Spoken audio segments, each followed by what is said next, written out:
And welcome into the Mizzou Central postgame show right here on STL Sports Central. I'm Chris Pelican, joined by Grant Salzman. Tigers lose in not really impressive fashion to Kansas, 80-60 your final score as the border war goes to the Jayhawks in a decisive game.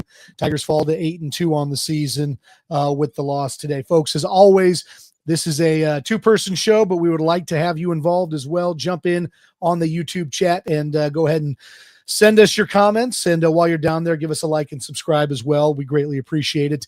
Join the family here at STL Sports Central. Grant, 80-60, the final score. Tigers lose in Kansas City to KU in a game that for about 15 minutes or so in clock time was a decent game. And then the rest of it was not. Your thoughts on just an ugly afternoon in Kansas City for the home team? Yeah, about, like you said, 15 minutes or so where Mizzou, not only was it a decent game, Mizzou was leading the decent game. I mean, they jumped out, and it was fun. It was a fun game. They looked good. Kansas wasn't shooting well, which was aiding Missouri, but it was just a pitiful offensive performance. It's really, honestly, the best way I can describe it. I mean, Missouri, time and time again, it looked like they had nothing going offensively. It was disappointing. Yeah, no two ways about that. Speaking of disappointment, I had the chance to go to a friend's birthday party today and missed it to watch this game. So shout out to my friend Chris Sinensei on his 48th birthday. So very, just a double-edged, very, very bad day for me on a lot of different levels here. But Grant, I mean, you look at this thing, and the spread in this one, brought to you, of course, by our good friends at DraftKings, was 4.5. Okay, the bettors thought this would be a close game. I'm not exactly sure where to go with this thing because the truth is, I won't mince words on this one. I think that Bill Self coaches offense in a way that is on a different level than Dennis Gates. You saw that. Darren Peterson, the all-world freshman, didn't even play in the second half, and KU basically pulled away in a game without their star player, and that's because they screen so well, they pass so well, they move the ball. And when you watch the Tigers, we see Mark Mitchell trying to isolate every time. KU double, sometimes triple teamed him. This one was a tough one. And, they got no help from the officiating. Again, that's not the reason they lost this game at all. But, by and large, every time the Tigers were in the lane, there were no fouls called. When KU took it to the basket, there were a lot of fouls called. So, changed the complexion of the game. But that being said, I mean, if you're a Tiger fan, you go from seeing a lot of things that were probably positive in the first 8 games of the season to things that are extremely not positive over the course of the last 2 games. And, it's dangerous to question the heart of teams, right? It's dangerous to do something like that. This team shows up in spurts that works against, mid-major and low-major competition. You are not going to win very many games the rest of the season if they decide to play defense for 10 minutes like they did today and then pass on it for the remaining 30. I just don't know really where to go with this group right now. And the thing is, I'm not even as up in arms about the defense as I am other things. I thought a key for Mizzou would be the turnover battle. They had committed 10, Kansas committed 9. No issue there. The free throw shooting was dreadful, 11 for 21, 52%. But I mean, Chris, you can't shoot 21 for 61 from the field, 34%, and win a football game. It just can't, or a basketball game. Sorry. You win either, shooting 34%. It just can't happen. I mean, the defense was bad, but the offense was even worse. Mark Mitchell, 21 points. Again, 7 for 15. It was fine. Missed 5 free throws. That's bad. But there's nobody else. There's nobody else with help. I mean, Jacob Cruz has 11 points, makes 3 threes late, but there was no help anywhere for Mark Mitchell. I mean, he is getting double and triple teamed, and there's no one to his rescue. There's got to be someone to kick it to that you feel comfortable with. And hopefully Jaden Stone's that guy when he's back, but I still think they need more than that. I mean, but you watch, right? You watch the way KU plays offense. And I'll go out on a limb and I'll say you take Darren Peterson off of Kansas' team, and there's no talent discrepancy between Mizzou and KU. I mean, I think that Mizzou might even have the more talented team, but the way that KU moves without the ball, the way they screen, the way they pass, there's no stagnation in their offensive game plan. And if you watch Mizzou, there's so much standing around. It's let's isolate Mark Mitchell. Let's try to attack the basket. Okay. And, you weren't maybe getting calls attacking the basket today. But again, when you shoot 11 of 21 from the free throw line, I mean, did you really lose out on that much? I mean, again, I don't really understand what Dennis Gates is trying to do with this team offensively. And look, let's be real about this KU team.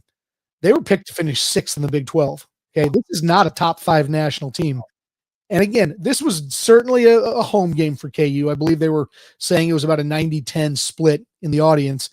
So, make no mistake, but there were numerous comments by the broadcast team that it was nothing like playing at Fog Allen, despite the fact that the T-Mobile Center is bigger, but the atmosphere was much more milquetoast. And, you factor all that in, and you get whitewashed by 20 by the 6th place Big 12 team, and you sit there and say, what is this going to look like in the SEC?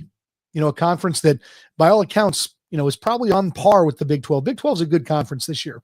No two ways about that. But again, there were times you and I talked about this. There were times where I looked at this team from a talent standpoint and said, this could be a second weekend tournament team. Yeah. At this point in time, I look at this and I say, there have got to be significant changes, not only in the way they play offense, but their intensity on defense. And I mean, you can tell me that the defense didn't bother you. It wasn't great. When you play defense the way they play defense, they gave them no chance to come back, right? I mean, the second half, what was a 5-point game with about 30 seconds to go in the first half ends up being a 12-point game less than a minute into the second half. And at that point in time, the game was over. They could not get stops. And I mean, the first 10 minutes of the game, if you go back and watch, they played different defensively. I don't know what happens to this team that they just decide, hey, it's important that we play defense now. And then all of a sudden it's not. And we're going to stand around and we're going to watch this team pick us to death, throw the ball in the middle of our zone, the vaunted zone that Mizzou switches to. I mean, KU ate that up, and again, I don't know how much you're going to change offensively with this group. They're going to be who they are, which is Mark Mitchell isolation, maybe Anthony Robinson isolation, try to run some screens for Jacob Cruz. Maybe you get back to Jaden Stone and maybe a little Sebastian Mack, who hasn't played at all the last 2 games, getting to the basket a little bit. But, for the most part, they're doing very little. I think this team is going to have to win and lose games this year based on what they do defensively. And it has to look like it did for the first 10 minutes or 40. And if they do that, they have a chance to have a decent season. If they play defensively like they did today, this is going to be another team that probably doesn't win 5 games in the SEC.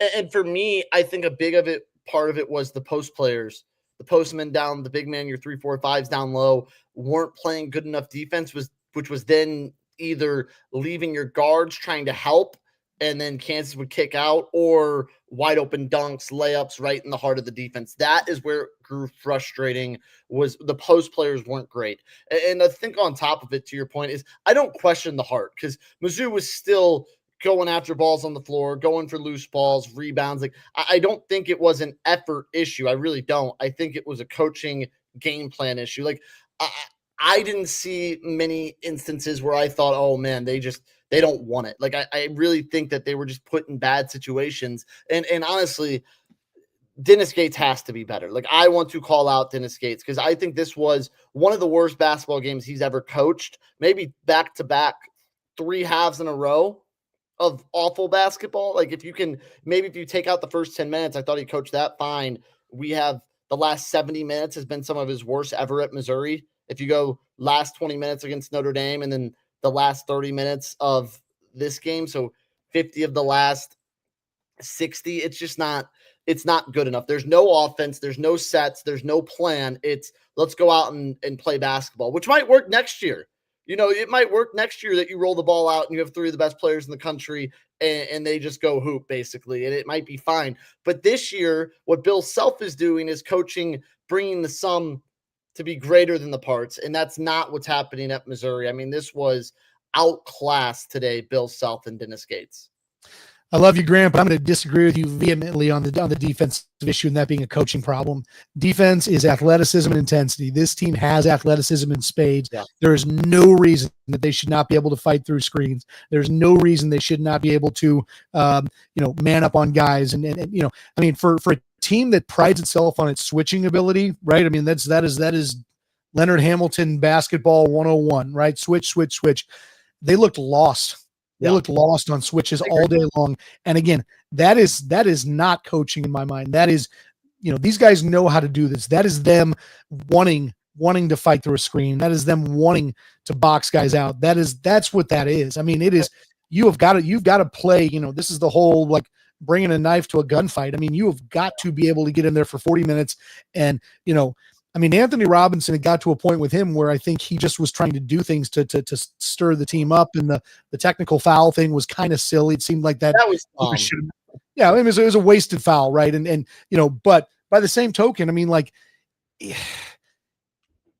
we have seen this team succeed when its defense leads it. Right. And I mean, like, their best moments are when they get stops or when they get steals. Yeah.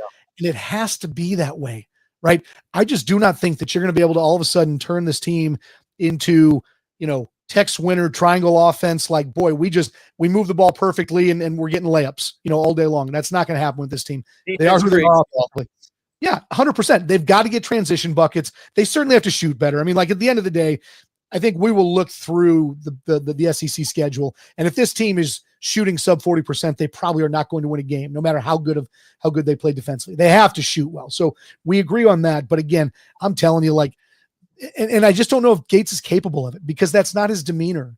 He's not a firebrand. He's not the guy. He is the most calm guy in the building all the entire game. And you know what? While I like that as like a human being and he's not Bob Knight, punching kids and throwing chairs onto the floor. Sometimes I wish we saw a little bit more of it, because I think his team needs to, they need to follow. They need to follow with the same level of intensity. And that has to be every single defensive possession. You're not all going to end up in stops, but boy, you got to make the other team earn those buckets. So our good friend Jeremy Hodge jumps on actually and saying Mark Mitchell needs to be, there needs to be a Robin to the Mark Mitchell Batman. I mean, and there's no doubt about that, and I think we are hoping Jaden Stone can be that guy. Anthony Robinson's offensive game is real hit and miss. Jacob Cruz has got to be a guy who hits 3 or 4 threes every single game. We just have to see that. But I don't know. I don't know if I've ever been more sure of anything in my life than I am that this team needs to play excellent defense to win games. Yeah, and I think what we've seen, it's kind of like a 2022 Dennis Gates team of there needs to be really good defense. You think of Demoy Hodge. While that team gave up a lot of points, they created a lot of points because of their defense. Anthony Robinson and Honor Boateng are those guys with the defense. It just needs to be shown. Like, there needs to be a way to create the offense. And I agree with Jeremy Hodge here. My real point on that little rant I went on was the defense. If it's whatever, like if you think it's hustle, I'm not gonna totally disagree with that. But the big thing is the offense. There's no rhyme or reason to do what they're doing. Like, there is just no rhyme or reason of the sets they are running. Like, there's no sets. That's the problem. It feels like pickup basketball. Isolation, ISO basketball. Yes. Right. Give the ball to Mitchell. And KU responded with double and triple teams almost every time that he was parked in the post. Right. So, I mean, it's good teams. There's a blueprint to beat Mizzou, and they will do that this year. The Tigers have to adjust. And again, I just think that they have to make it very difficult to play against them from a defensive standpoint. This is the Mizzou Central Postgame Show. It is brought to you in part by the Legal Buddy app. Life happens fast. 1 minute you're driving home, the next flashing lights are in the rear view. When trouble knocks, answer with confidence. With the Legal Buddy app, you can connect to a local attorney in seconds, whether it's a DWI, car accident, criminal charge, or traffic ticket. Download the Legal Buddy app today at legalbuddy.com. Register and use the code LEGAL, that's LEGAL, to enter for a chance to win a $250 Amazon gift card, always on your side. That is the Legal Buddy app. Tigers lose 80-60 today to Kansas. They fall to 8-2 on the season, back-to-back losses after their Thursday loss to Notre Dame. That was Thursday, wasn't it? Or was it Wednesday? I don't even know. Grant, when you get my age, buddy, the days all just sort of do this. Wednesday. No, it was Tuesday. It was Tuesday. I mean, if you told me it was Monday, I'd believe that too, buddy. I'd believe that too for sure. So again, Tigers lose. Anthony Robinson picking up 3 fouls in the first half. I'm getting to the point with this team where, we talked about the defense for 10 minutes there. It seems like Anthony Robinson is the heartbeat of this team. Do you disagree with that? No, I agree. Yeah. And so, boy, if Dennis Gates is going to say anything, it's got to be to Anthony Robinson that you've got to walk that tightrope every single game and understand that you are kind of the driving factor behind what this team does in a lot of ways emotionally. So getting 3 fouls, especially with the technical, and then picking up his 4th as early as he did in the second half, just can't happen. It can't happen. Like this, I'm at the point with him too, is this is supposed to be his year, and he has to play with a little bit more maturity to not allow 4 fouls to happen that quickly, because he just can't do anything when he gets that. Like this team needs him, and without him, he's so integral. Especially, we're not really sure if it's T.O. Barrett's time yet. Who's the point guard if Anthony Robinson's not out there? I trust T.O. Barrett in spurts, but I don't trust T.O. Barrett to be the main guy. And right now, when Anthony Robinson's in that much foul trouble, that's what basically Mizzou's asking him to be. T.O. Barrett, 27 minutes today. There's things that T.O. Barrett does that I like. I do think that he plays hard. I don't think there's any doubt about that. Yeah. But I also think he is a limited player in a lot of ways. And it is looking, I think when we talk about last year's team, everybody wants to sit there and tell you that, Tamar Bates and Caleb Grill just massive, seismic losses for this program. Could not agree more. Obviously, those guys did a lot of things that this team right now could use. But yeah, I'm going to go back. I'm going to say that almost on that level, not same level, but them losing Tony Perkins. Okay. I don't think T.O. Barrett is in the same stratosphere at this point in time as Tony Perkins was in terms of being a ball handler and a leader on the court. I think they take a massive step back when T.O. Barrett's on the court. I think it's a problem when he plays 27 minutes. We did our breakdown a couple weeks ago when we talked about the amount of minutes guys should be playing. And I felt very good about saying T.O. Barrett's a 10-minute-a-game guy. Yeah. Okay. There's not enough good in his game that he should be out there 27 minutes in a high-level Division I college basketball game. I guess at this point in time, the question is, do they really have anybody else? We saw Jaden Stone handling the ball a little bit before he got hurt. We saw Sebastian Mack down the stretch. Now, that's garbage minutes. They weren't in the game ever. Sebastian Mack didn't play till the second half. So I'm starting to wonder what's going on there. I mean, I think that if you would have told me a month ago that Nicholas Randall would be on the court before Sebastian Mack in a game against Kansas, I think I'm sitting there saying Houston, we have a problem at this point in time.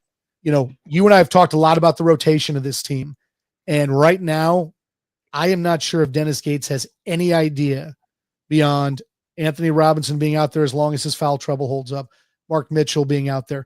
I mean, we haven't seen anything real consistent with the bigs. I mean, I thought Sean Phillips in the first 6 games. Yeah, I mean, and he's a guy that you need. Like he does things that you need. Luke Northweather, I don't think should be playing as much as he's playing right now. What are your thoughts on what we're seeing from a playing time standpoint with this group? Yeah, I agree with you. I thought Phillips had a fine game, 7 points, 4 boards. Would have liked to see a little bit more. He turned it on a little bit in that second half. I don't need to see Luke Northweather for 13 minutes. I'm sorry. Like, I know when he was out there, Missouri cut it down a little bit, but he's a guy that's 8 to 10 minutes, maybe with a lead, a guy is going to probably put your team in the right position. He just doesn't move a needle. I don't think he's a huge, what's the word? Liability? Yeah, I don't think he's a huge liability, but he's also not really a needle mover. And when you were down 10, 15 points, you needed a guy that, here we go, he's either going to get 15, 20 or nothing. Like, you needed a guy to play with a little bit more fire on his head, and I just don't think that's Luke Northweather. Randall getting 7 minutes was perplexing. I didn't even realize Trent Burns, it says, played 2 minutes. He got in at the end. And you know what's funny about Trent Burns being in there? And again, like, I mean, hey, you see him not playing more. Like, well, okay, but I'll say this. He's 7'5", right? So you're like, wow, this. And then they're running their zone. And if you have a 7'5" guy in the middle of the zone, do you think that you should ever give up an alley-oop dunk, which they did while Trent Burns is standing there kind of going like this? And again, like, I mean, this kid hasn't played basketball in a full year. I mean, and I don't know what Trent Burns ends up becoming, but like this whole, like, let's just sort of see what we have against KU. I mean, you got 2 games coming up. Yeah. You got Alabama State and Bethune-Cookman. Those are Trent Burns games. Yes. Okay. And then you got Illinois, and then you got the SEC. And if you don't see something in those games, but I mean, like, if he's still trying to figure out what his rotation looks like, there's an issue here. And again, I think that whereas I was bullish on this team, and this is the nature of college basketball. You got 18 to 22-year-old kids playing, so there is a lot of inconsistency, but I saw so much I liked up to this point, and now I am confused / pessimistic about this group. Yeah, I mean, I thought this was a tournament team. I really did. I thought that this team was good enough to make the NCAA tournament. And right now, they're not proving to me that they are, just because they don't have the options, the scoring threats, the defense that I thought.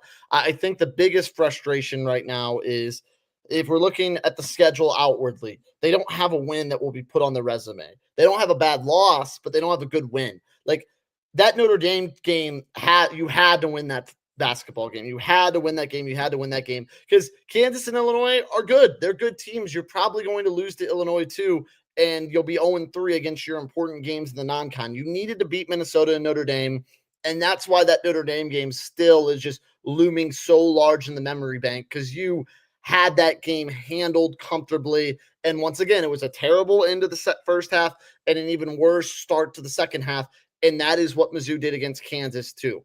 They were in the game, gave up a 12-2 run late, and I think that run ended up being like 20. I wrote it down. 21-6 or something like that. You're talking about the end of the first half. It was a 21-6 run that you ended up giving up, and it's just not good enough. You can't do that in high-level basketball, giving up a 26 to run over 8 minutes and expect a chance to win a game. Well, speaking of that, Grant, the Mizzou Central Postgame Show is brought to you by our home business banking partners at Home Bank. From business lending to everyday banking, Home Bank has been with us since day one as a trusted partner. Business is not just about the numbers, it's about relationships. And with Home Bank, those relationships make all the difference. Home Bank is the team behind our team at STL Sports Central. Visit myhomebank.bank or call 855-577-2001. Home Bank, member FDIC. More than a bank, they are your business partners, and they do bring us the money moment of the game. And Grant, I just don't know how we sit there and think that there's anything, the money moment of the game being anything other than that run kind of capped by, the Tigers playing for one possession at the end of the first half. They're down by 5. And instead of getting a shot off, they get the ball stolen, gets to half court. Trey White basically pulls up with 0.2 seconds to go from beyond 3 and knocks it down. And it's an 8-point game at halftime. I mean, I just don't know if we can sit there and say this game turned on any other moment. Your thoughts? Oh, it was that. I mean, that was the game. That was the difference right there. Trey White played an awesome game. He's fun to watch. It's just not good enough. It's not good enough how you end that half, how you start the next one, 21-6 run, and especially that sequence where you get a stop on defense, you're down 5. Okay, if we could just score even a 2-pointer here, we're down by a possession and we didn't play very well. You're over the moon with that. And then instead it's an 8-point game that felt like a monumental switch. Kansas ended up getting it up to 20 at one point. Yep. And then obviously Mizzou loses it by 20. If I'm going to go one positive, sure, let's do it. That dunk by Mark Mitchell was awesome. It was beautiful. I mean, Missouri took the lead. It was 23-21, and I don't remember what the score was at halftime. Missouri was up 23-21. They went into half 33-25. So, I mean, that was literally the last positive moment for Missouri. Mark Mitchell doing what he always does with 21 points in this one. That was the money moment of the game, and it was brought to you by Home Bank, the team behind our team at STL Sports Central. Visit myhomebank.bank or call 855-577-2001. So, Grant, one of the things that they were talking about during the broadcast, I'd be curious your thoughts on it. They talked about the delta, the great difference in schedules in non-con schedules between Kansas and Missouri.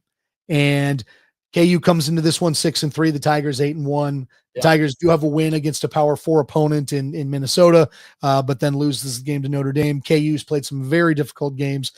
Tennessee, a few others to name a few. What are your thoughts on the way Dennis Gates goes about this? Because I think that the way it's been represented, and I've heard Gates say this, is that the SEC schedule is a complete and total gauntlet. You do not get any days off. He likes playing Kansas. He likes playing Illinois because he thinks the fans like it, which is a great point. Dennis Gates has always been very, very in tune with the fan base. And so, for that, he deserves credit. Having said that, with the way that the tournament and the selection committee is now viewing, losses against good teams, the quad 1s versus the quad 3s and that sort of thing, when this is all said and done, Mizzou will have played 10 games against teams that are, mid to low major caliber teams, and they'll have played 2 games in the non-con. Well, 3, sorry. I guess if you count Minnesota, 4 against teams that are Power 4 caliber teams. You're seeing a lot of teams play 6, 7, 8, difficult games in the non-con to gear up for their conference schedule. What are your thoughts on the way Dennis Gates does the scheduling? I don't know that he's going to change anytime soon, but it seems like KU was so much more ready to play in a game like this with its intensity than the Tigers were. Yeah, and I think part of it is I don't hate the mindset of scheduling some easier games to try to figure out where your team's at. I don't think Missouri's at the point where they need to be like Kansas, where they're playing the UConns and the Houstons and Gonzagas, Kentuckys of the world.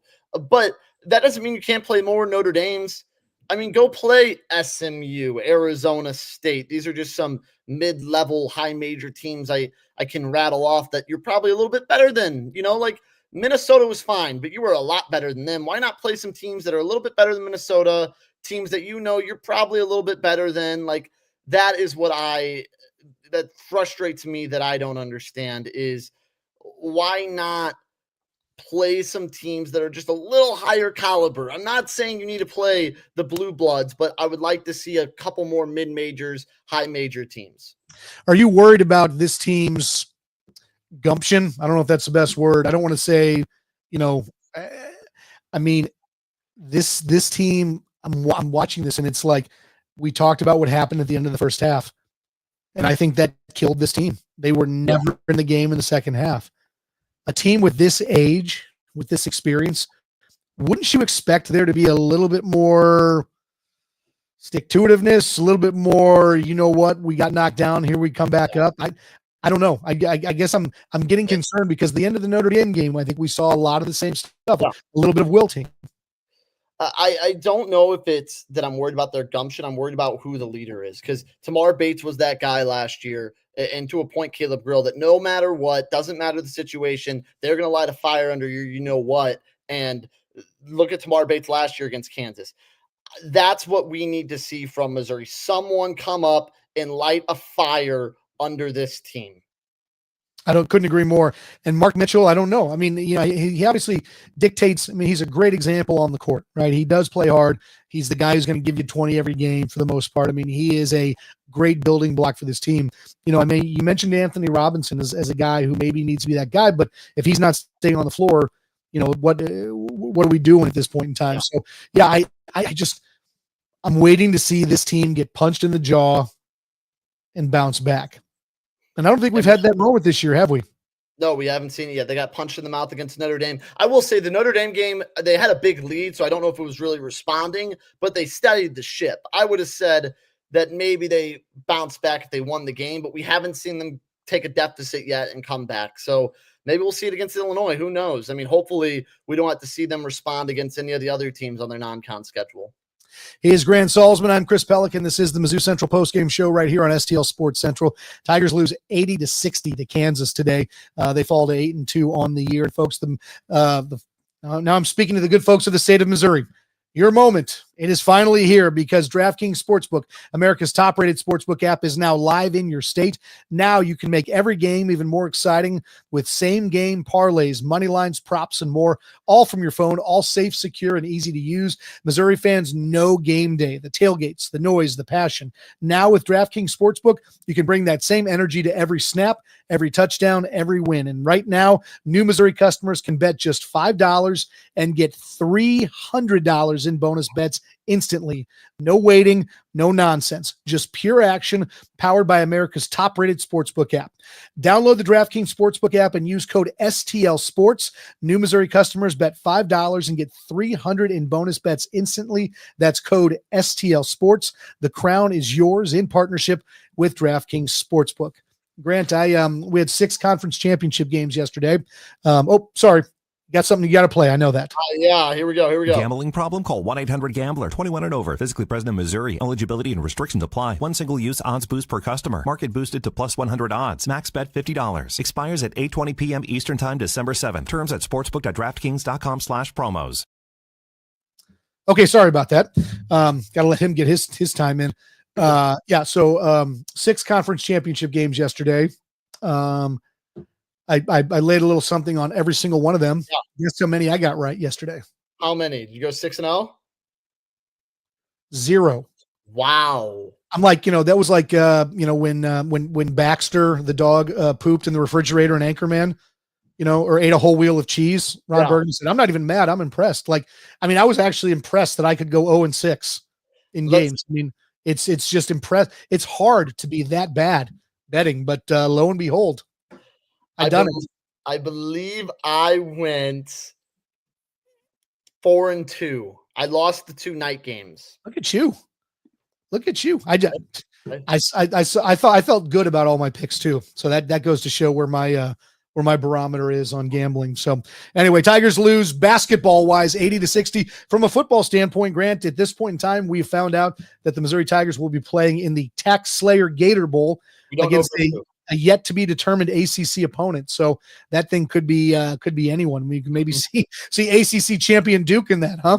That'd be interesting. I'd be a fan of that for the Tigers. Yes. Well, this is where we are at with the state of our basketball postgame show that we're talking about the Gator Bowl. But when you lose 80-60 in the border war against Kansas, that's what you get. So Grant, we'll start wrapping things up, my friend. Your thoughts on the game and where this team stands after today? You got to put this behind you. It's so disappointing, especially when you play Kansas to lose this game, but you got 3 weeks about till SEC play starts. You got to find a way to really beat Illinois now. Let's go beat the other rivals. I think it's the only way for this non-con to end and for this team to have really high tournament aspirations. Tigers take on Alabama State on Thursday, then Bethune-Cookman a week from today. Then they get the following week off for finals, and then bragging rights against Illinois on December 22nd before they start the new year, and SEC play with Florida. So that is what is on the slate for this team. It is all in front of them. They still have the chance to be better than they've been. But I think we all agree we got to see something different than what we've seen the last 2 games for this to go from to turn into a good season. I think they very much have. You get swallowed up in an SEC if you play the way they played the last 2 games. So, in any case, yep. Well, Grant, I always appreciate it, my friend. Thanks so much for being with us today. Tigers lose 80-60 to Kansas in the border war. Again, for Grant, I am Chris. We will see you next time here on the Mizzou Central Postgame Show on STL Sports Central. MIZ. ZOU.